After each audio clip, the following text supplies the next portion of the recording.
Bab firman Allah Azza wa Jalla, dan kepada Thamud saudara mereka Saleh, yakni kami telah utuskan saudara mereka Saleh. Dan firman Allah Ta'ala, kadzdzaba ashabul hijril mursalin, penduduk Hijr telah mendustakan para rasul. Al-Hijr adalah tempat kaum Thamud, maudhi'u Thamud, tempat kaum Thamud.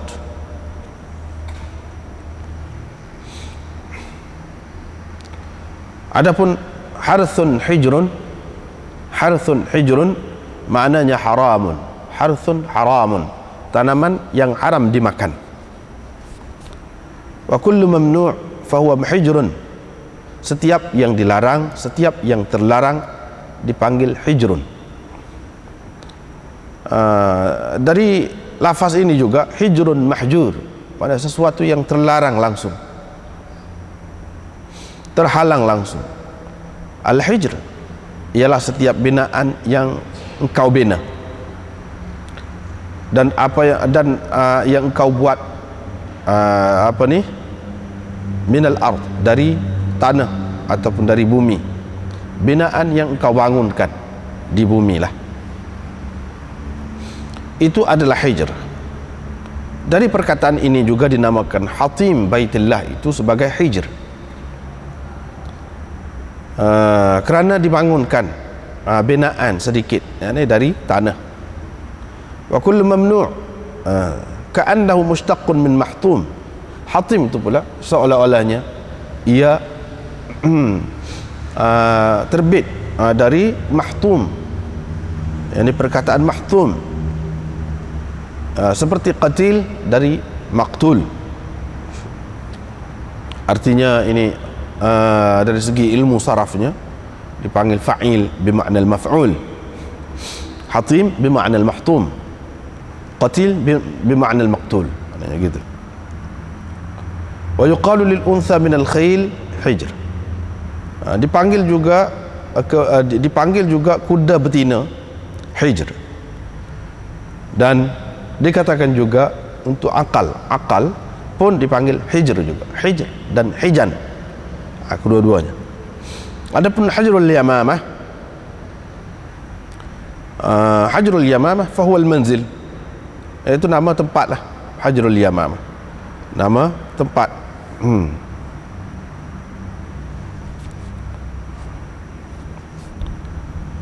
Tempat persinggahan.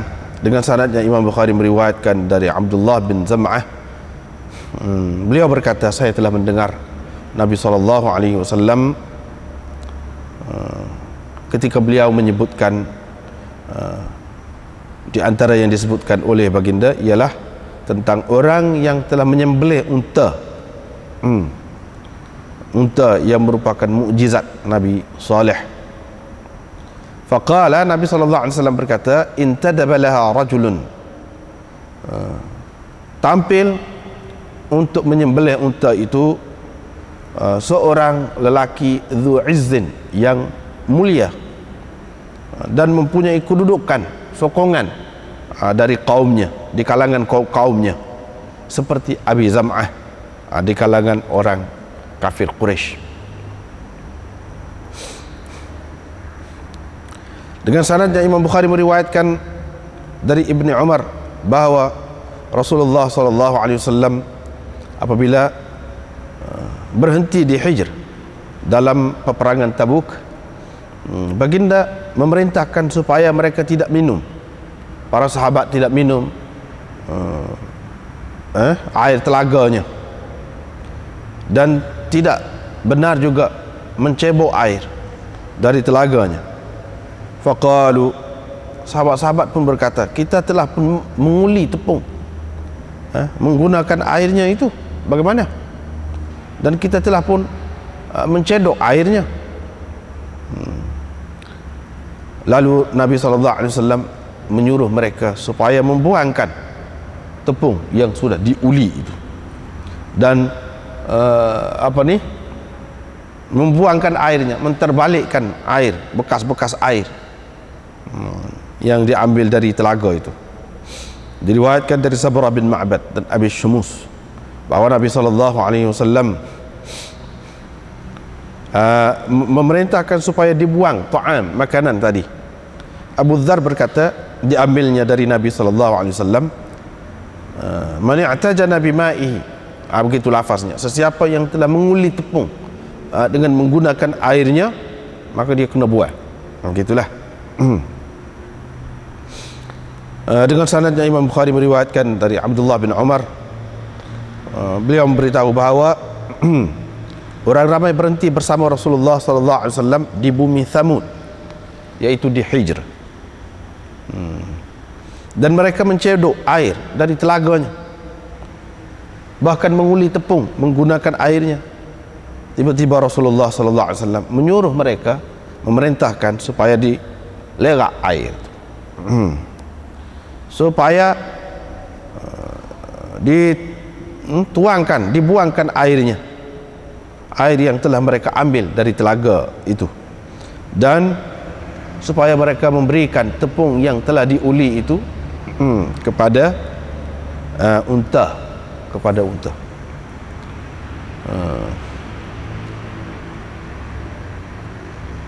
Dan Nabi SAW juga melarang mereka mencedok air dari telaga yang selalu ketika dulu unta itu pergi minum air di situ, yang selalu didatangi oleh unta, yakni unta Nabi Saleh itu. Mukjizat, merupakan mukjizat Nabi Saleh. Taba'ahu Usamah an-Nafi'. Usamah menjadi mutabi' kepadanya, yakni kepada Ubaidullah dari Nafi'. Dengan sanadnya Imam Bukhari meriwayatkan dari Abdullah bin Umar bahawa Nabi SAW bila lalu dekat Hijr, baginda bersabda, jangan kamu masuk ke tempat-tempat orang-orang yang telah menzalimi diri mereka, kecuali dalam keadaan kamu menangis, takut-takut kamu akan terkena, kamu akan ditimpa seperti apa yang telah menimpa mereka. Kemudian Nabi SAW menudung kepalanya dengan kainnya. Ketika itu Nabi SAW berada di atas kenderaan. Dengan sanadnya Imam Bukhari meriwayatkan dari Ibnu Umar lagi, sama seperti itu juga, yaitu sabda Rasulullah SAW, jangan kamu masuk ataupun pergi ke tempat-tempat orang-orang yang telah menzalimi diri mereka, kecuali dengan kamu menangis ataupun dalam keadaan kamu menangis, takut-takut kamu akan ditimpa seperti apa yang telah menimpa mereka. Babun qawluhu, bab firman Allah Ta'ala, am kuntum syuhada idh hadara Ya'qub al-maut, atau adakah kamu hadir, ada sekali ketika Nabi Ya'qub hampir mati, al-ayah, hingga ke akhir ayat. Dengan sanadnya Imam Bukhari meriwayatkan dari Ibnu Umar dari Nabi SAW, sabdanya, orang yang mulia, anak kepada orang mulia, anak kepada orang mulia, anak kepada orang mulia, ialah Yusuf bin Ya'qub bin Ishaq bin Ibrahim. Bab firman Allah Azza wa Jalla, laqad kana fi Yusuf wa ikhwatihi ayatul lis-sa'ilin, sesungguhnya ada pada Yusuf dan saudara-saudaranya itu tanda-tanda, beberapa tanda kepada orang-orang yang bertanya. Diriwayatkan dari Abi Hurairah, katanya Rasulullah SAW pernah ditanya, siapakah orang yang paling mulia? Nabi SAW menjawab, atqahum lillah, yang paling bertakwa di antara mereka kepada Allah. Qalu, mereka berkata, bukan tentang itu yang kami mahu tanya. Qala Nabi SAW, orang yang paling mulia ialah Yusuf, Nabiullah, anak kepada Nabiyillah, anak kepada Nabiyillah, anak kepada Khalilillah. Para sahabat berkata, bukan tentang itu yang kami mahu tanya. Nabi SAW berkata, kalau begitu tentang ma'adinil Arab, tentang keturunan Arab yang kamu mahu tanya. Manusia itu seperti logam, yang terbaik di antara mereka semasa jahiliyah, itulah yang terbaik di antara mereka dalam Islam apabila mereka mengerti Satu lagi itu pun begitu juga. Dengan sanadnya Imam Bukhari meriwayatkan dari Aisyah bahawa Nabi SAW berkata kepadanya, suruhlah Abu Bakar biar dia menjadi imam kepada orang. Aisyah berkata, innahu rajulun asif, dia adalah seorang penyedih. Kalau dia berdiri di tempatmu, raqqa, hatinya akan sayu. Fa'adat, Nabi mengulangi kembali arahannya, perintahnya. Aisyah mengulangi pula jawapan begitu. Qala Syu'bah berkata, pada kali yang ketiga atau pada kali yang keempat, Nabi SAW berkata, betul-betul kamu ni seperti perempuan-perempuan yang gilakan Yusuf itu. Muri Abu Bakar, suruhlah Abu Bakar.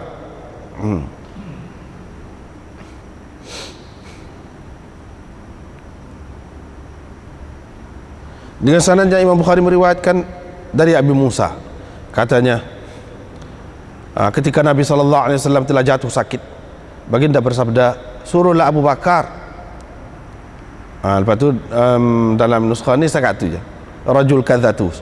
Tapi dalam tepi tu, tengah tu, dia tulis biar dia jadi imam kepada orang. Aisyah pun kata Abu Bakar ni orang kadza, begini sifatnya.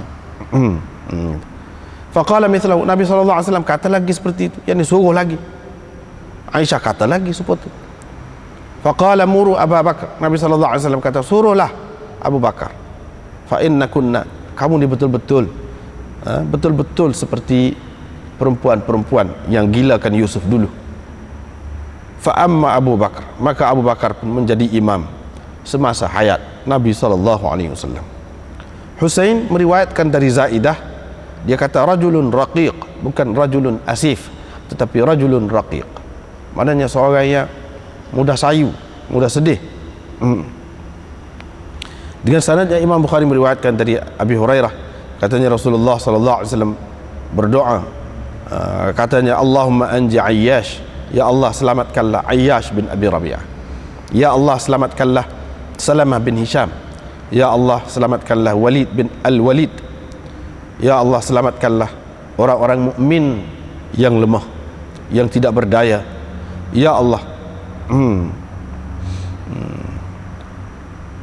Ushdud wat'ataka ala Mudar, ya Allah turunkanlah azabmu, hukumanmu ke atas Mudar. Ya Allah jadikanlah azabnya berupa kemarau seperti kemarau di zaman Nabi Yusuf. Dengan sanadnya Imam Bukhari meriwayatkan dari Abi Hurairah, katanya Rasulullah SAW bersabda, semoga Allah merahmati Lut, sesungguhnya dia telah berlindung kepada ruknin syadid, kepada tempat berlindung yang teguh, yakni Allah. Dia tulis bawah tu kecil Allah, itu yang betulnya. Walau labithtu fis sijn, andai kata aku berada di dalam penjara selama yang dialami oleh Yusuf, kemudian datang kepadaku pembawa berita kelepasan, tentu aku akan menerima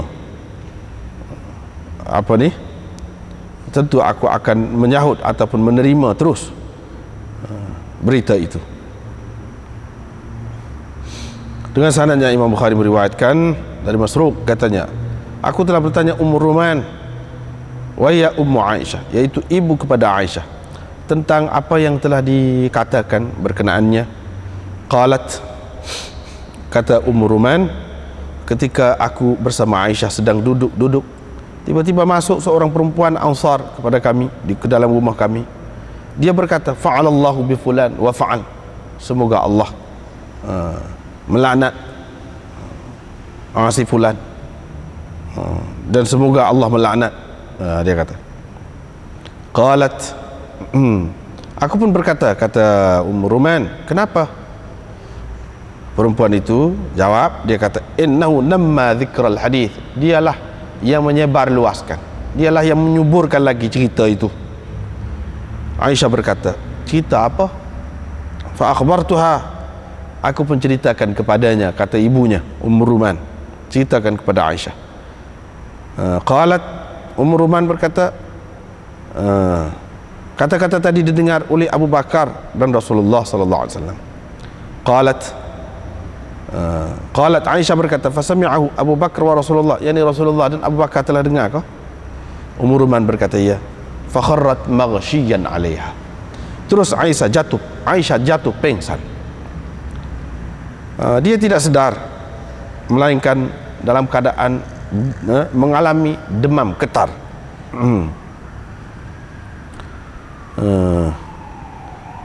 Nabi SAW setelah itu datang, dia berkata, kenapa dia ni? Aku berkata, yang dikata ibu Aisyah, dia telah demam kerana cerita yang telah tersebar mengenainya itu. Aku pun duduk. Setelah itu bangun duduk sambil berkata, demi Allah, kalau aku bersumpah, kamu tetap tidak akan membenarkan aku, dan kalau aku menyatakan keuzuranku, alasanku, kamu tidak akan menerima alasanku. Perumpamaanku dengan kamu adalah sama seperti perumpamaan Yakub dengan anak-anaknya. Wallahul musta'an ala ma tasifun. Allah jua yang diminta pertolongan dalam menghadapi apa yang kamu katakan itu. Fansarafan Nabi sallallahu alaihi wasallam. Nabi sallallahu alaihi wasallam pun pergi. Kemudian Allah SWT menurunkan apa yang telah diturunkannya. Fa akhbaraha, lalu Nabi sallallahu alaihi wasallam menceritakan kepadanya, yakni kepada Aisyah. Aisyah pun berkata, bihamdillah, dengan memuji Allah, la bihamdi ahad, bukan dengan memuji sesiapa, yakni sesiapa yang lain selain Allah. Dengan sanadnya Imam Bukhari meriwayatkan dari Urwah bin Az-Zubair bahawa dia bertanya Aisyah, isteri Nabi SAW, apa katamu tentang firman Allah Ta'ala ini, hatta idza stai'asar rusulu wa dhannu annahum qad kudzibu atau kudzibu, sehingga apabila para rasul itu telah pun putus asa, telah pun kecewa, telah pun tidak mempunyai harapan lagi, wa dhannu annahum qad kudzibu, dan mereka percaya bahwa mereka telah benar-benar didustakan, ataupun kudzibu, lebih kurang mana. Qalat, Aisyah kata, bal kadzabahum qaumuhum, bahkan kaum mereka telah mendustakan mereka. Betul lah tu. Faqultu, maka saya berkata, kata Urwah, wallahi, demi Allah, laqad istayqanu, memang mereka yakin bahwa kaum mereka telah mendustakan. Itu bukan zan. Aisyah berkata, wahai Urayyah, memang pun mereka yakin tentang perkara itu. Qultu fala'allaha au kudzibu, atau au kudzibu, mereka telah didustakan, diberi berita dusta.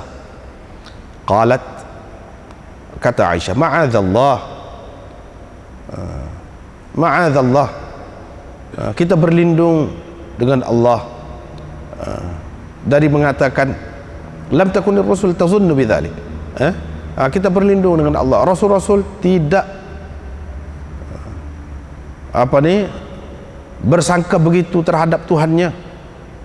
Adapun ayat ini, qalat, kata Aisyah, mereka ialah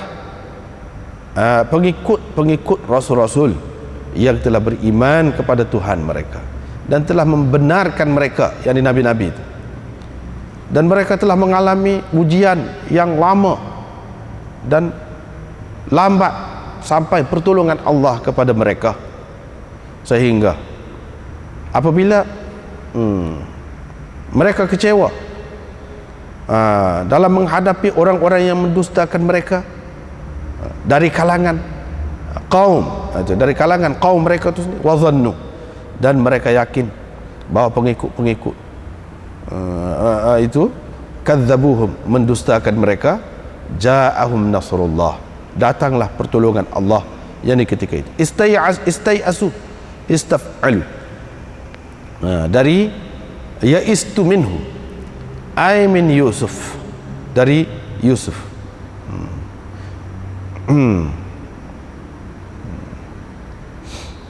La tayasu min rauhillah maknanya ar-raja. La tayasu min rauhillah. Jangan kamu tidak berharap kepada rahmat Allah.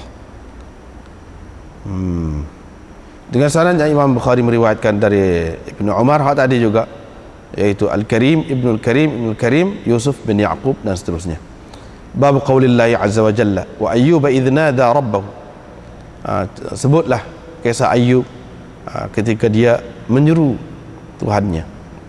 Al-ayah urkud maknanya idrib, pukullah, hentaklah. Yarkudun ya'dun maknanya lari, dengan menghentak kaki, lari.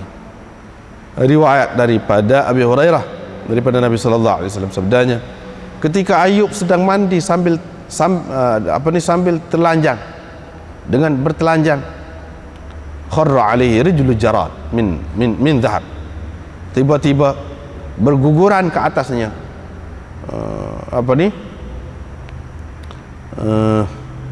rijlu jarad min dhahab, kumpulan belalang dari emas, kumpulan belalang dari emas. Faja'ala yahthi fi thawbihi, Ayyub pun mula meraupnya ke dalam kainnya. Tuhannya pun memanggilnya, menyerunya, wahai Ayyub, bukankah aku telah membuatkan engkau tidak perlu kepada apa yang engkau lihat itu lagi? Ayyub berkata, betullah wahai Tuhanku, tetapi aku tetap memerlukan kepada keberkatanmu. Yani aku tidak dapat mengelak diri, aku tidak dapat merasakan tak perlu kepada keberkatan yang datang darimu. Yani aku tetap memerlukan keberkatanmu. Begitulah. Ini masih lagi dalam Kitabul Anbiya, kisah nabi-nabi ni. Daripada Adam seterusnya sampai sekarang ini sampai kepada Nabi Saleh dah. Imam Bukhari hanya sebut sikit-sikit. Setengah-setengah Nabi itu ada hadisnya yang menepati syarat dia tu, dia sebut panjang. Seperti cerita Nabi Musa misalnya, panjang. Nabi Ibrahim panjang juga. Setengah-setengah Nabi itu sekadar mari ayat Quran begitu saja. Dia kira sudah memadai idah itu pun. Jadi wa ila thamud akhahum salihah, artinya Saleh ini seorang rasul juga. Seorang rasul mempunyai kedudukannya seperti rasul-rasul yang lain, terhormat, dan mempunyai keistimewaannya sendiri. Kadzdzaba ashabul hijril mursalin, penduduk Hijr telah mendustakan rasul-rasul. Yani dengan mendustakan seorang rasul itu pada hakikatnya mereka telah mendustakan ramai rasul-rasul. Sebab apa? Ajaran rasul-rasul itu sama juga. Lepas tu dia cerita ni dari segi perkataan Hijr itu. Hijr ini nama tempat lah, nama tempat kaum Thamud. Lepas tu dalam ayat Quran ada disebut yang lain, wa harthun hijrun la, wa harthun hijrun. Apa makna hijrun di situ? Haramun. Maknanya tanaman yang kami tidak makan. Ini tanaman yang kami kira kurban. Kira kurban, tak boleh makan. Dia nak cerita di sini dia lafaz hijr itu ya, tu je. Banyak makna tu. Dan setiap yang terlarang itu hijr.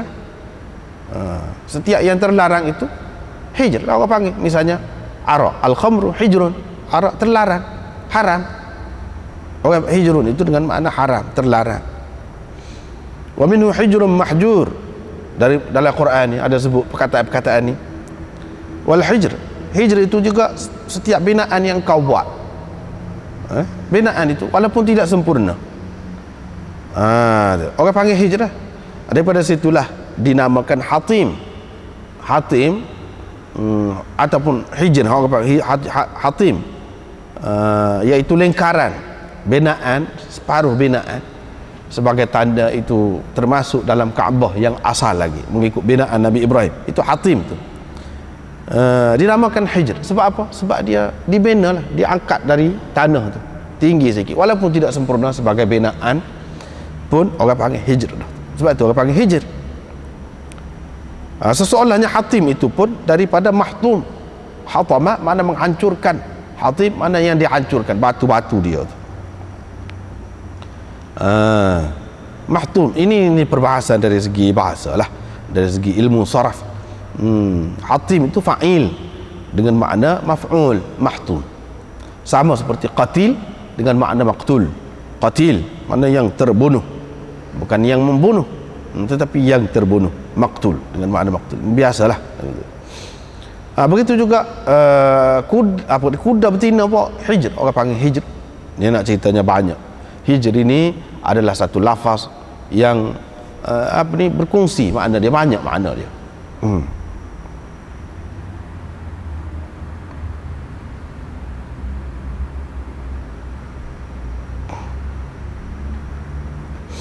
Akal pun orang panggil hijr juga, akal. Hijr juga. Selain daripada hijr, hijah orang panggil akal.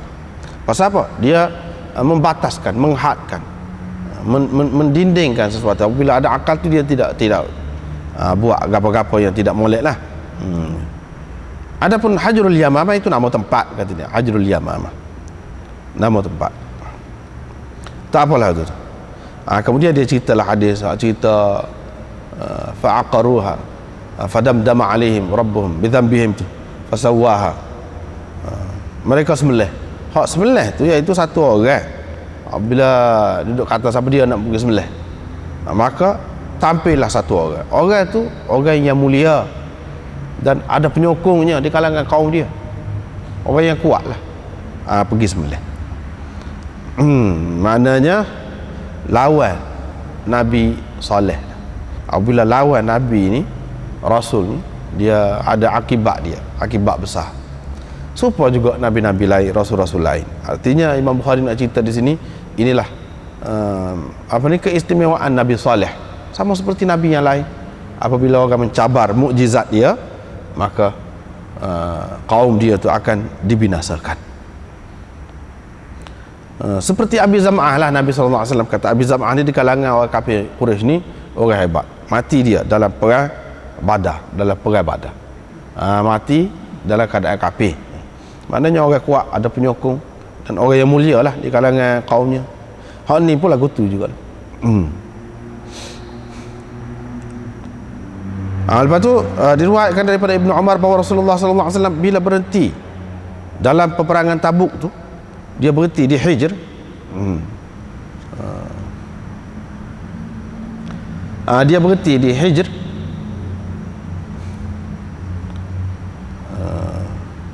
Dia larang sahabat-sahabat minum air telaga. Dan larang juga cabut air di situ. Pasal apa? Tempat itu tempat yang telah turun kemurkaan Allah di suatu ketika dahulu. Sahabat-sahabat pun kata, belah mana kita sudah uli tepung dah ni, cebok dah air ni, penat kala lah kira-kiranya. Nabi SAW suruh buat tepung tu. Buat tu bukan bazir. Dalam riwayat satu lagi tu, maknanya orang tidak layak makan. Yang layak makannya binatang. Dia suruh bagi kepada unta. Dan air tu dibuat lerak saja.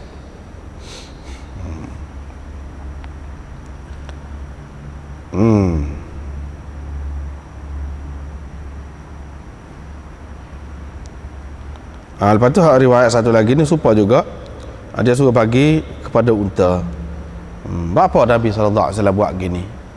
Dalam riwayat seterusnya, Nabi SAW bila lalu dekat Hijr itu, dia kata jangan kamu masuk atau pergi ke tempat orang-orang yang telah menzalimi diri mereka kecuali dalam keadaan menangis, takut-takut kamu akan ditimpa seperti apa yang telah menimpa mereka. Apa jadi gitu? Tidak kau ni dia pergi itu tidak dengan maksud tak molek, lalu sekadar lalu saja. Satunya Nabi SAW nak suruh ingatlah sejarah ni. Sini tempat orang yang telah melakukan sesuatu yang membawa kemurkaan Allah, yang telah melanggar Rasul dia, maka akibatnya Allah SWT menghukum dia. membinasakan mereka.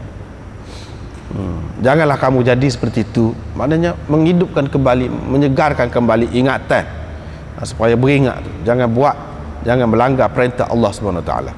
Itu satu. Yang kedua, sebagai sokongan kepada hak Nabi Saleh dulu. Nabi Saleh dulu ceritanya, dalam dulu kita sudah jumpa dah ni hak ringkas ni, hak ringkas. Iaitu dia sudah berjanji dengan kaum dia, bila kaum dia kata, kalau betul kamu ni rasul, kamu tunjuk mukjizat. Kami tak akan terima kalau tidak. Nabi Saleh kata, betulkah? Kalau betul-betul, tak apa, insya-Allah maknanya. Dia akan minta dengan Tuhan. Dia kata nak tubik daripada batu ni, batu. Dia tubik unta. Ni batu ni tak ada kau satu batu. Biar tubik daripada ni batu. Biar tubik unta. Dah desak-desak sangat tu, Nabi Saleh pun minta dengan Tuhan. Tubiklah. Apa ni unta saat ni? Tubiklah unta saat ni sebagai mukjizat dia. Tapi Nabi Saleh sebelum pada tu kata dah, kalau tubik segala perintah aku suruh kamu kena ikut. Syarat-syarat apa-apa. Dia kata apa-apa pun. Tak apalah. Dah tubik unta tu, Nabi Saleh pun kata, telaga ni kena buat giliran. Kalau dulu kamu boleh ambil bila-bila masa air telaga. Lepas ni tak boleh. Kena beri kau unta ni. Dalam setengah riwayat tu dia sebut gile-gile. Pada hari dia kamu tak boleh ambil langsung. Biar dia minum. Jadi seseolahnya Nabi SAW tak bagi minum ni sebagai mengikuti, mengingatkan kisah Nabi Saleh dulu yang tak bagi minum tu.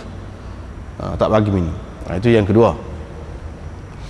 Yang ketiga je, bala Allah SWT ni apabila turun, bala, kita kata hak ni bala kerana melanggar perintah Allah SWT.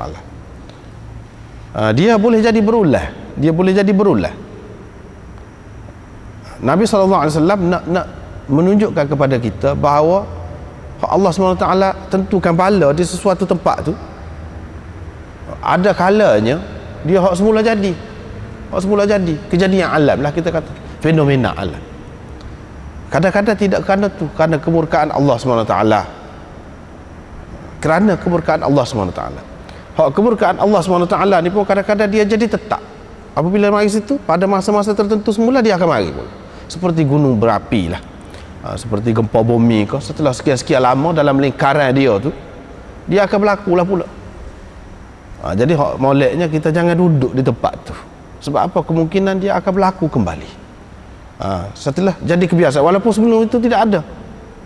Tapi macam luar air lah, bila kita sudah dibuat tu sudah jadi biasa ada. Bila ada air pula, pergi lalu kot tu pula. Maknanya semolek-moleknya kamu jangan cari tempat lagu tu. Kalau nak duduk, nak buat rumah, nak gapo pun, jangan carilah tempat-tempat tu. Kalau boleh cari tempat lain. Sebab apa? Kalau duduk di tempat tu boleh jadi mudah nak berlaku tu. Terutama kalau kamu kembali mengulangi maksiat. Seperti mana orang dulu telah melakukan maksiat di situ. Punca dia hanya kerana maksiat. Boleh jadi kerana itu. Ini Nabi SAW buat gini nak suruh umat dia tu beringat. Beringat. Bahkan kita kena pergi ke tempat-tempat tadi dalam keadaan menangis. Jangan galak, jangan bersukaria. Bahkan pergi dengan rasa rendah diri, tutup kepala. Bukan dengan buka kepala tu makna bebas ikut nak buat apa saja. Jangan macam tu. Itu maksudnya. Takut-takut bala yang telah menimpa mereka itu akan menimpa kita juga. Sebab dia sudah jadi kebiasaan. Sudah jadi kebiasaan pula. Seterusnya habis dah tu cerita Nabi Saleh, Nabi Yaqub pula. Nabi Yaqub, iaitu Yaqub ni dekat dia nak mati, dia pesan kepada anak-anak dia supaya jangan menyembah kecuali Allah yang Esa. Kecuali Allah, menyembah Allah yang Esa. Jadi orang-orang Yahudi, dia kata Yaqub ni ajar kepada anak-anak dia ajaran Yahudi. Kalau ajaran Yahudi, banyak perkara yang tidak serupa tu, dengan ajaran Nabi Yaqub, hak serupa dengan Nabi Yaqubnya, iaitu ajaran Nabi kita Muhammad sallallahu alaihi wasallam yang membawa tauhid seperti Nabi Yaqub juga. Adapun Yahudi itu dia sudah banyak rosak ajaran dia tu. Sudah rosak banyak. Di antaranya syirik. Nabi sallallahu alaihi wasallam sebutkan Al-Karim Ibnul Karim Ibnul Karim. Ini hadis kita sudah jumpa dah ni. Jadi Al-Karim Ibnul Karim tu, Ibnul Karim hak yang kedua tu, hak tu Yaqub lah maksudnya. Artinya Yaqub ni Nabi, Rasul. Lepas tu dia ni orang yang mulia di sisi Allah Subhanahu wa taala. Tu dia nak cerita. Seterusnya tentang Nabi Yusuf pula. Nabi Yusuf,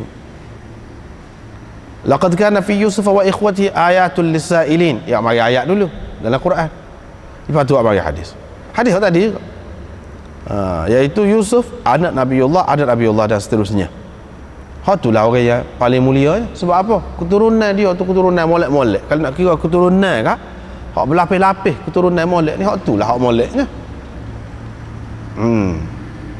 Mana lagi nak cari hak lain? Orang lain kalau ada kelebihan apa kelebihan, mana tidak ada keturunan ataupun tidak banyak keturunan tu, 1-2 keturunan saja, ataupun kalau ada keturunan gapo, keturunan gapo. Kalau hak molek sekalipun keturunan orang alim jah, bukan nabi. Kalau hak dari segi dunia keturunan orang kaya jah, bukan nabi. Ini nabi ni.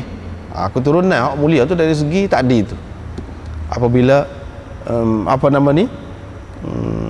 anak-anak tu mewarisi kenabian, kenabian, seolah-olahnya mewarisi sesuatu yang diwarisi. Begitu. Hak tu paling mulianya. Hak lain tu tak kira, hak lain tu tak ada kelebihan.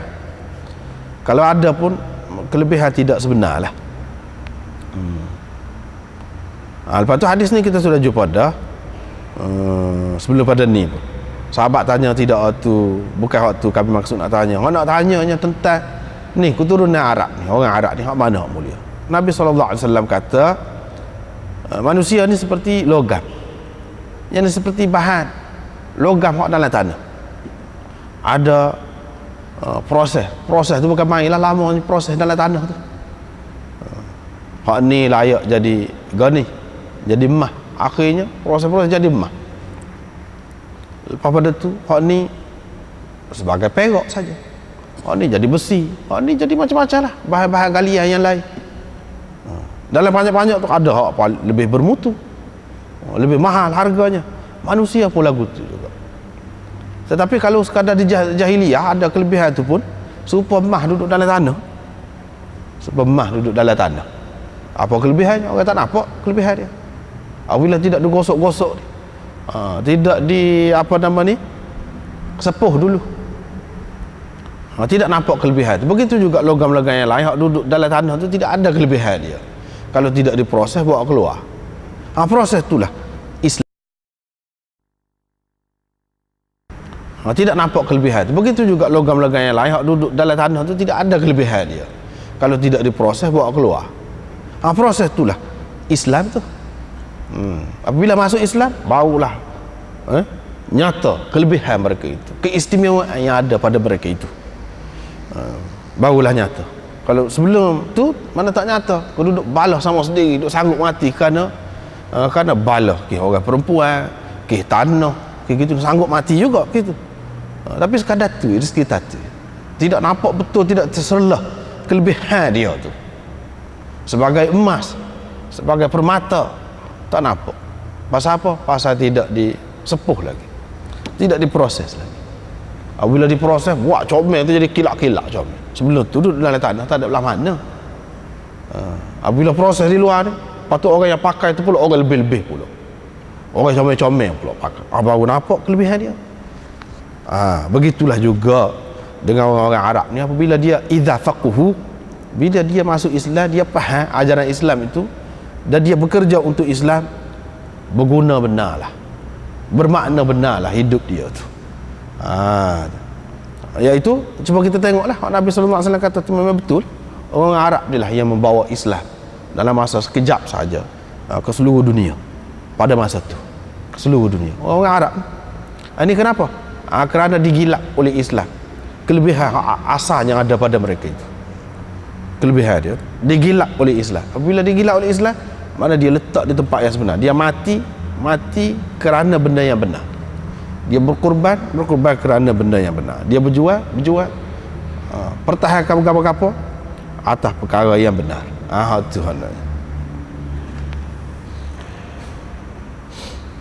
Selain daripada hak baru ni kita sudah sebut dah, iaitu manusia ni kalau dia sudah ada sifat orang ni, dia tidak berubah sifat dia.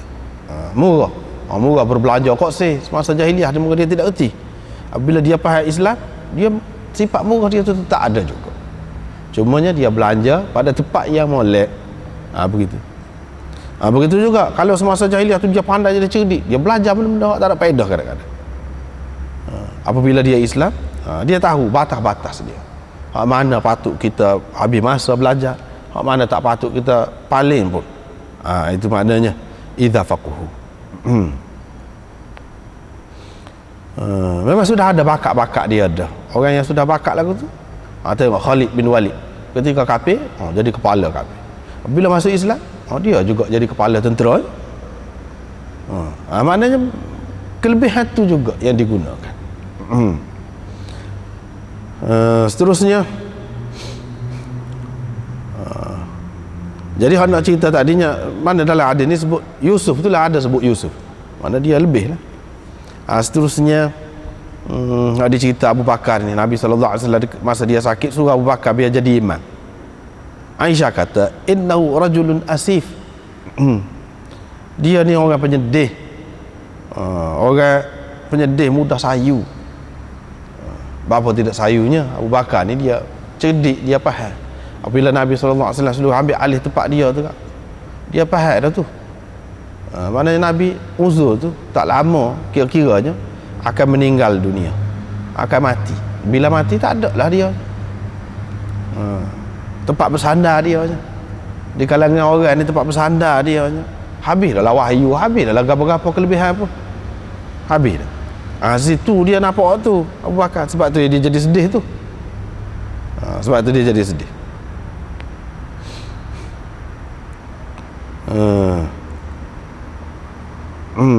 Dia pun kata, kalau dia berdiri di tempat engkau, dia akan jadi sayu. Nabi SAW pun kata balik lagu tu. Dia pun kata balik lagu. Akhir sekali Nabi SAW pun kata, kamu ni betul-betul lah, kamu ni seperti perempuan-perempuan yang gila kepada Yusuf dulu. Lagu mana? Perempuan-perempuan gila pada Yusuf. Dia kata, Allah, Zulaikha ni begitu maunya gila teh. Kau Yusuf gini kata. Padahalnya kalau kena ke dia pun dia gila lagu tu juga. Tapi walaupun kata lah, moga orang tak sih ke dia, moga tak ada kena mengena dengan dia. Tapi kalau lah kena ke dia pun lagu tu juga. Lagu tu juga.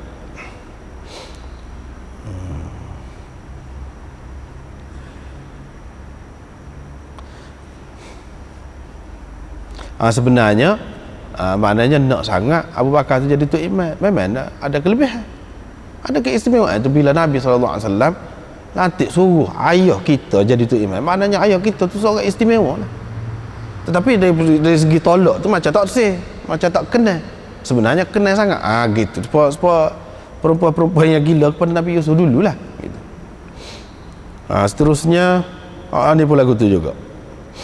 Suruhlah Abu Bakar. Lepas tu dia cerita Abu Bakar pun jadi imam lah semasa hayat Nabi SAW. Ketika Nabi SAW masih hidup lagi, dia ni jadi tu imam beberapa kali. Terutamanya di saat akhir dia tu, Nabi SAW tak suruh orang lain. Kalau suruh dia.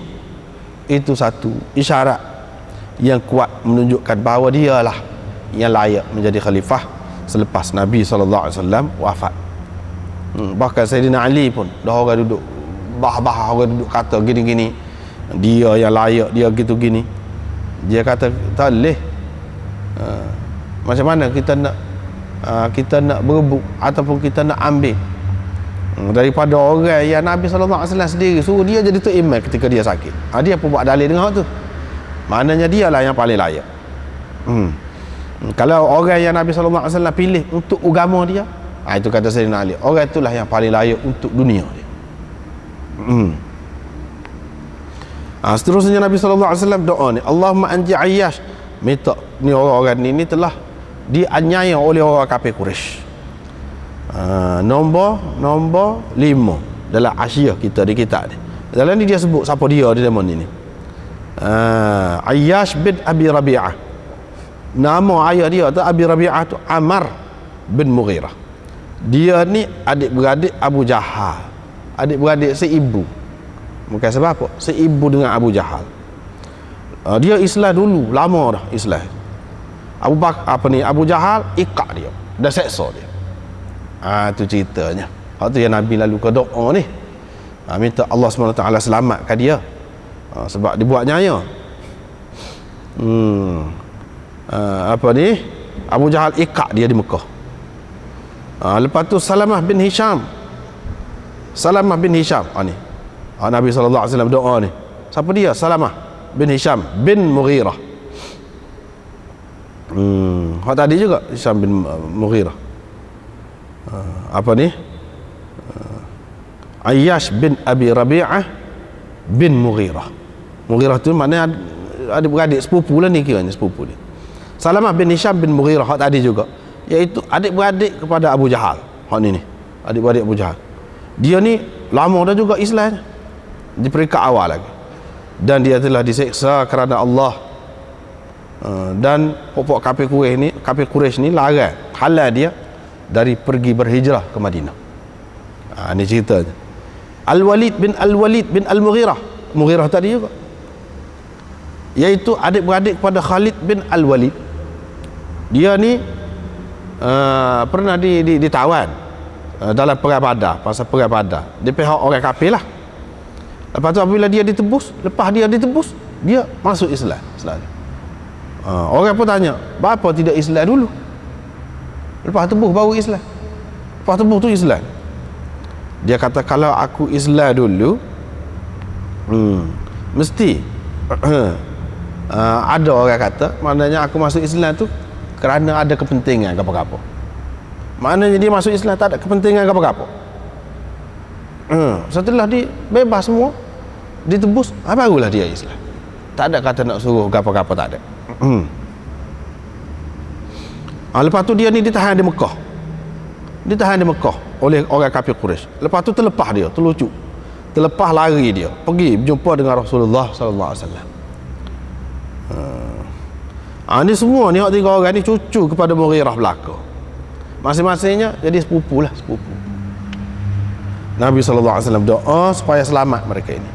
Ya Allah, selamatkanlah orang-orang mukmin yang lemah yang berada di Mekah. Ya Allah, turunkanlah azab ataupun siksaan, hukuman ke atas Mudar. Mana Mudar ni pokok kafir. Mudar ni satu bangsa yang besar lah. Bawah dia tu banyak pula kabilah-kabilah. Lepas tu siksaan tu dalam bentuk kemarau, seperti kemarau di zaman Nabi Yusuf. Waktu anaknya sebut Nabi Yusuf.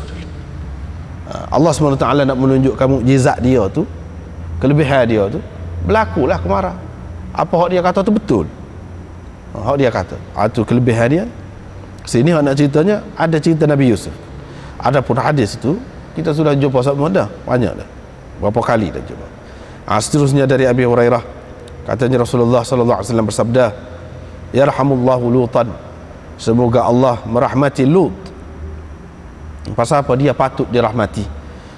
Kerana apa? Dia tidak lupa kepada Allah SWT.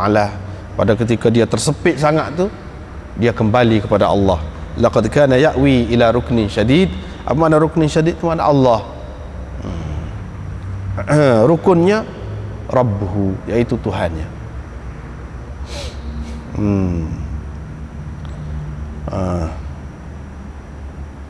Walau labithtu fis sijni, kalau aku berada selama Nabi Yusuf tu berada dalam jin. Ini pun sudah jumpa dah baru ni. Orang mari cerita, kamu lepas dah, bebas. Orang tu cepat-cepat tubik lah. Dia tidak, Nabi Yusuf tanya dulu, tak saya keluar kalau selagi tidak jelas. Siapa dia yang salah dulu? Orang perempuan tu ada lagi ke tidak? Kalau ada lagi, tanya dia, siapa dia yang salah? Setelah disiasat semua tu, semua mengaku salah. Yusuf tak ada salah apa-apa. termasuklah Zulaikha tu sendiri pun mengaku belaka, barulah Yusuf keluar.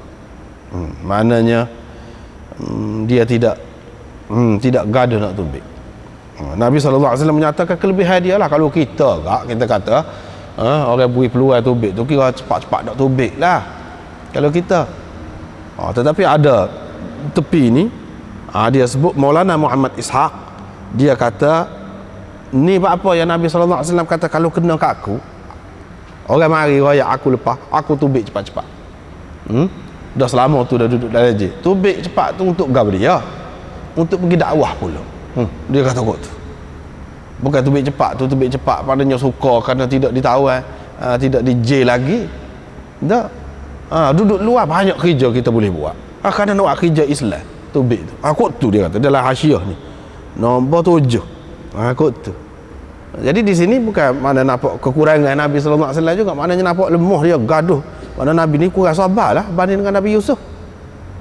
Tidak. Sebab dia nak tubik tu, dia kira dengan maksud agama juga. Banyak dia boleh buat. Kalau dia duduk dalam tidak banyak.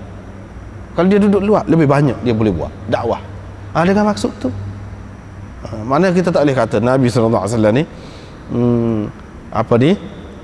kurang kesabaran dia berbanding dengan Nabi Yusuf, ataupun seperti kebanyakan ulama kata, ini Nabi sallallahu alaihi wasallam kata ni sebagai tawadhu, merendah diri. Sebab kita kalau kita tak ada setara tu kalau kita.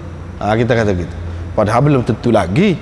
Cuma cara kecek tu tidak besar ke diri kecek lagu tu lah.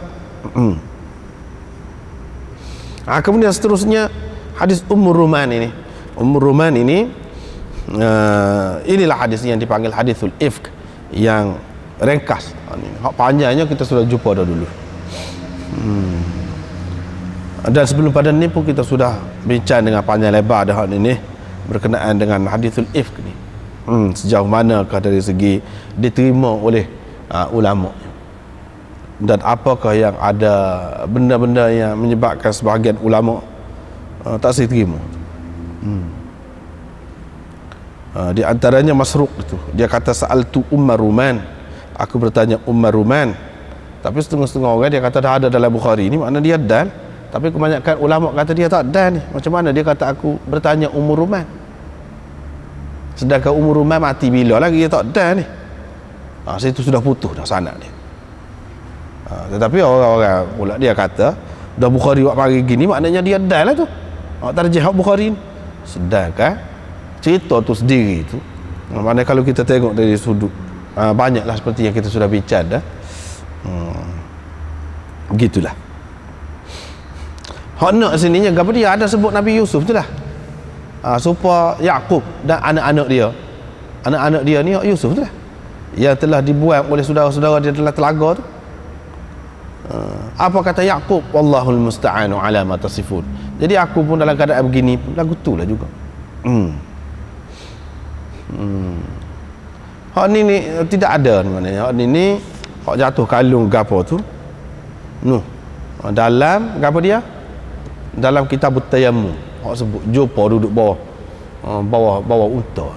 Nabi sallallahu alaihi wasallam tak ada tinggal isteri dia. Tak ada pula jumpa dengan Safwan bin Mu'attal gapo tu, tak ada. Tak ada. Lepas tu Safwan tu siapa? Mistah ni siapa? Mistah ni kata fa'alallahu bi fulan wa fa'al. Siapa dia? Orang-orang besar belaka tu. Orang-orang besar belaka, ahli badar saja tu. Ahli badar. Dulu kita sudah bincang panjang dah, rasanya tengok tu lah, dengar tu lah. Tidak nak panjang dah sini. Hak sebetulnya cerita ni dalam kitab Tayammum. Dalam Muwatta Imam Malik pun ada juga. Dalam bab tayammum dia, hak ni jatuh kalung duduk bawah unta je lah juga. Tak ada cerita hak ni. Hadisul ifk tak ada. Sebab itulah setengah-setengah ulama mengatakan Muwatta Imam Malik paling tinggi, nombor 1 sekali. Anas sendiri pun berpendapat begitu. Nombor 1 sekali hadis ni Muwatta.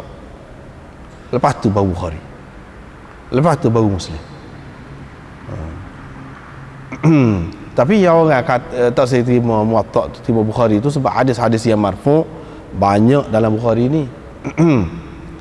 Dan dalam Muwatta tu banyak pendapat Imam Malik pun hadis hak sebenar dari Nabi SAW tidak terbanyak mana. Ada pun pendapat sahabat-sahabat begitu.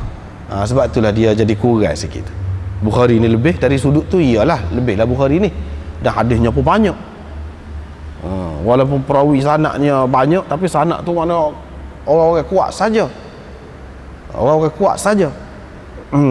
Walau bagaimanapun adalah dia setengah-setengah tempat tu yang tidak diterima lah oleh setengah-setengah ulama. Dan ini tidak mencacatkan Bukhari itu sendiri. Hak panjangnya kita sudah bicara dulu.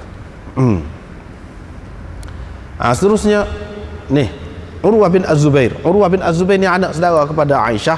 Dia ni anak murid lah Aisyah. Dia selalu tanya benda pelik-pelik Aisyah. Bagaimana dia kata dengan ayat ni? Hatta idza stai'asar rusulu wa dhannu annahum qad kudzibu, ataupun kudzibu. Keliru ni. Qalat, betul lah, memang kaum dia telah mendustakan mereka. Aisyah kata, sehingga rasul-rasul itu, para rasul itu putus harapan. Tidak ada harapan lagi. Kalau nak kata asa, makna dia kecewa, putus asa. Putus asa ni bukan sifat nabi-nabi, kita kata. Jadi kita kata tak ada harapan dah. Tak ada harapan dah. Rasul-rasul tu sudah tidak mempunyai harapan lagi. Harapan lagi kepada dia, yang kaum dia tu akan mengikut dia. Tak ada harapan dah. Habis ring dah royak. Tak ada harapan. Wa dhannu annahum qad kudzibu. Dan mereka ni mengikut hak Urwah, sangka ni, mereka zannu, menyangka bahawa mereka telah didustakan. Telah didustakan. Mereka telah dicerita dengan tidak betul. Mana boleh. Satunya, rasul ni putus asa. Yang kedua, rasul ni dia sangka bahawa cerita yang telah diberikan kepada dia tu tak betul. Mana telah diberi berita yang dusta lah kepada dia. Allah SWT juga yang kata dulunya, mana kalau kaum dia ni mendustakan dia begini-gini, akhirnya mereka akan ditimpa azab dari Allah SWT. Tak mari-mari kaum dia duk minta semacam, mak mari masing-masing kaum bagi nabi-nabi tu kata lagu tu dah. Kalau betul hak demo, hak kita ni tak betul, mak mari azab lah. Dia kata azab-azab semacam, sehingga rasul-rasul ni berasa cerita yang diberikan kepada mereka itu dusta. Kok mana? Itu kemuskilan Urwah. Saat ni kita terjemah saat ni mengikut pahaman Urwah dulu. Aisyah kata betul lah, memang kaum mereka telah mendustakan mereka. Mereka didustakan itu mana kaum mereka telah mendustakan mereka. Bukan nabi-nabi itu, rasul-rasul itu telah diberi berita yang dusta, bukan lagu tu. Betul dah lah tu. Sehingga mereka didustakan. Yani umat dia tu, hak tidak Islam, mendustakan mereka. Yani mereka didustakan. Betul lah. Fakultu, aku berkata, kata Urwah, demi Allah, memang mereka yakin bahawa kaum mereka telah mendustakan mereka. Dia tidak yakin kau. Bapa kata zan wa zannu, mereka sangka mereka telah didustakan. Ya, kalau kita terima kaum mereka mendustakan mereka, tak apalah. Tapi apa mereka sangka? Mereka tak yakin kau yang kaum mereka mendustakan itu? Itu bukan zan, kata dia, yakin itu. Aisyah pun kata, ya Urayyah, kata dia. Urwah tu dia panggilan manja lah, dengan sirah tasghir, wahai Urayyah. Kalau kita kak orang nama Abdurrahman Alamawi, maknanya memanglah dia yakin. Dia kata zan ini banyak dalam Quran kan. Zan ini dengan makna yakin, sini pun dengan makna yakin. Apa yang kamu pakai dengan makna sangka tu? Zan ini tidak bermakna sangka di sini, dengan makna yakin. Berapa banyak dalam Quran kan yang disebutkan zan itu dengan makna yakin, sini pula betul. Qultu fala'allaha au kudzibu, boleh jadi juga au kudzibu, yani atau mereka diberikan berita yang dusta. Yani berita yang dusta, yani siapa yang memberi? Yang memberi itu Allah SWT lah. Tak kalau tu Qalat, Aisyah kata, ma'adzallah, Allah tak boleh lagu tu mana boleh Rasul-Rasul itu menyangka begitu terhadap Tuhannya, yang Tuhan memberi berita yang dusta kepadanya, mana boleh. Tak ada lagu tu. Adapun ayat ini Aisyah kata hak gini hak sebenarnya, hum atba'ur rusul. Jadi hatta idza stay asar rusul, sehingga apabila Rasul-Rasul itu sudah tidak ada harapan lagi yakni terhadap kaumnya, wa dhannu annahum qad kudzibu ataupun kudzibu, wa dhannu tu dhamir dalam dia tu wow tu itu makna pengikut-pengikut Rasul-Rasul, dan mereka yakni pengikut-pengikut Rasul itu berasa ataupun yakin bahawa mereka telah didustakan. Atba'ahum kadzabu, bahawa hum atba'ur rusul, iaitu orang-orang yang telah beriman kepada Tuhan mereka dan membenarkan nabi-nabi itu, dan telah lama mengalami ujian daripada Allah SWT, tetapi pertolongan dari Allah tak datang-datang juga. Sehingga apabila ni pengikut-pengikut Rasul ni putus harapan dah terhadap orang-orang yang telah terhadap kaum mereka yang telah mendustakan mereka. Maknanya tak boleh gini, pok-pok ni duk kata orang pelawak duk kata lagu tu lah, hak kafir duk kata kepada pengikut-pengikut nabi-nabi, rasul-rasul. Dan mereka menyangka bahawa pengikut-pengikut nabi ini telah mendustakan mereka, ataupun telah berdusta kepada mereka. Ja'ahum nasrullah, pada ketika itu datanglah pertolongan Allah. Hatta idza stai'asar rusulu wa dhannu annahum qad kudzibu ja'ahum nasrullah. Begitulah ayatnya. Barulah datang pertolongan Allah itu. Di luar ni, dalam Asyiyah di luar ni nombor 2. Tengok mari banyak. Di antara makna dia banyak. Banyak makna dia. Di antaranya yang kita sebut sanilah hak jelasnya. Salah satu lagi di antara maknanya wa dhannu tu fa'il dianya nabi-nabi. Nabi-nabi maknanya. Wa dhannu annahum qad kudzibu, yani nabi-nabi itu, rasul-rasul itu yakin bahawa mereka qad kudzibu, telah dikatakan dusta. Telah dikatakan dusta. Satu. Yang kedua, mereka yakin bahawa hak yang kedua tadi, iaitu pengikut-pengikut Rasul itu yakin bahawa mereka didustakan. Itu yang kedua. Yang ketiga, pengikut-pengikut Rasul itu berasa mereka telah diberikan berita yang tak betul. Maknanya sudah bergoncang iman dia tu, maknanya hampir-hampir bergoncang. Kau macam mana ni hak disebut-sebut tu betul ke tidak? Sampai ke peringkat tu pengikut-pengikut setia ni pun sampai ke peringkat tu. Tapi hak ni kurang molek lah. Takkanlah pengikut-pengikut dia tu sampai lagu tu bergoncang tu, bila goyang tu makna tak kemah dah tu iman tu. Hak moleknya seperti tadi. Beberapa makna tadi.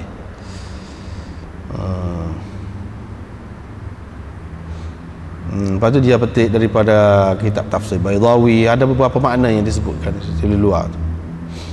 Habislah. Istai'asu tu wazan istif'al. Wazan istif'al, istaf'alu, daripada ya'istu, yani mujarrad dianya ya'istu minhu hatta idza stai'asu minhu, sehingga apabila mereka putus harap, mereka putus asa, kecewa terhadapnya, yani ya'istu minhu, tidak lagi menaruh harapan terhadapnya. Minhu itu maksudnya apa dia dalam ayat tu? Terhadap siapa? Terhadap Yusuf maksudnya minhu tu. Tu hak dia naknya dalam surah ni ada sebut cerita ni berkenaan dengan Yusuf.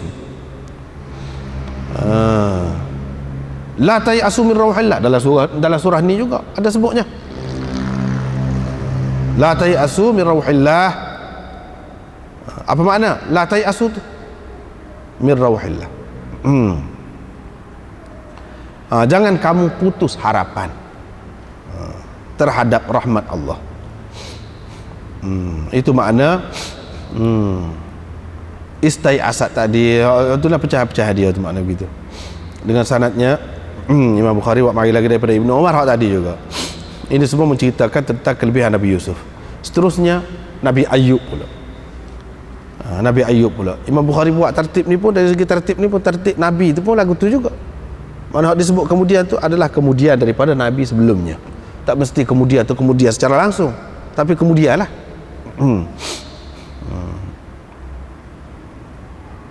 Seperti dulu dia sebut Idris itu kemudian daripada Nuh.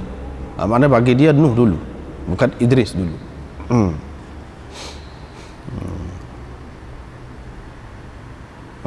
Ini cerita Nabi Ayub. Wa Ayyub idh nada rabbahu urkud. Ini dia cerita ayat dalam itu lah berkenaan dengan Nabi Ayub. Urkud birijlik hadha mughtasalun baridun wa syarab. Urkud itu apa makna? Idrib, pukul, yani hentaklah, birijlik, dengan kakimu, hentak ke bumi. Apabila hentak tu tubik air mancuk. Dia pun mandi, maka hilanglah kesakitan yang dialaminya itu. Yarkudun, dalam Quran ada sebut juga yarkudun. Apa makna ya'dun? Maknanya lari. Lari. Seterusnya dia cerita hadis ni pun banyak kali dah kita jumpanya, iaitu Nabi Ayub mandi sambil telanjang. Lepas tu tiba-tiba mari bergompang-gompang turun belalang emas turun menimpa dia. Dia pun ambil kau bubur dalam kain. Mana ada kain dia? Ada kain dia bubur dalam kain. Allah SWT pun kata, tidakkah aku telah membuatkan kau ni tak perlu lagi kaya dah, tak perlu lagi kepada apa yang kau tengok tu. Jadi yang ada pada diri kau tu merasa tak perlu gapo-gapo dah. Nabi Ayub kata, ya memanglah tu, tetapi ini ni mari lagu ni keberkatan daripada engkau. Tak boleh kita nampakkan tak sih. Tidak suka. Dan Allah SWT beri dah rezeki, kita ambil lah, kita terima lah. Begitu. Tak boleh pula mana yang kita melarikan diri setelah Allah SWT buka lagu tu. Ini nak ceritanya kelebihan Nabi Ayub lah. Sakit dia hilang dengan mandi air, dengan air dia hentak dengan kaki tadi. Lepas pada tu turun belalang banyak macam tu daripada emas itu bukan cara orang biasa tu. Ini adalah di antara mukjizat dia. Harta dia gapo habis sebelum pada tu Allah SWT bagi balik dengan cara tadi. Itu nak cerita tentang Nabi Ayub secara reka. Lepas tu habis pula cerita Nabi Musa pula. Ni Nabi Ayub dulu dalam cerita bab mandi telanjang ke apa ni, Imam Bukhari buat mari dah bab mandi telanjang. Dia cerita boleh lah mandi telanjang. Kalau Nabi-Nabi pun boleh mandi sampai telanjang dalam keadaan tidak ada sesiapa yang tengok lah. Misalnya dalam bilik air ke, ataupun di sungai ke, tempat tak ada orang lah. Seperti Nabi Musa mandi sungai, dia pun telanjang juga. Maknanya tak apalah, walaupun orang tu lebih mulia pun, bukan makna kata kalau orang tu mulia tak pakai kaisar, tak kurang dia. Ada Nabi, setara Nabi tu pun mandi telanjang apa-apanya. Dah tertutup dah.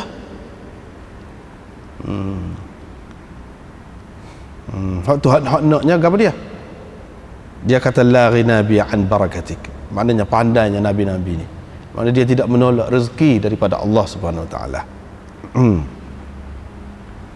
Tetapi tidak pula kata nak cari itu saya enggak lupa kepada batas-batas yang Allah Subhanahu Wa Taala tentukan. Itulah yang dia kata alam akun aghnaituka amma tara. Tidakkah aku telah beri perasaan tidak perlu lagi kepada apa yang kau lihat itu. Engkau ada dah tu jiwa tu apa yang ambil juga tu kerana rezeki daripada Allah SWT, jangan ditolak. Babun wadhkur fil kitabi Musa innahu kana mukhlasan. Sekatulah wallahu a'lam wa akhiru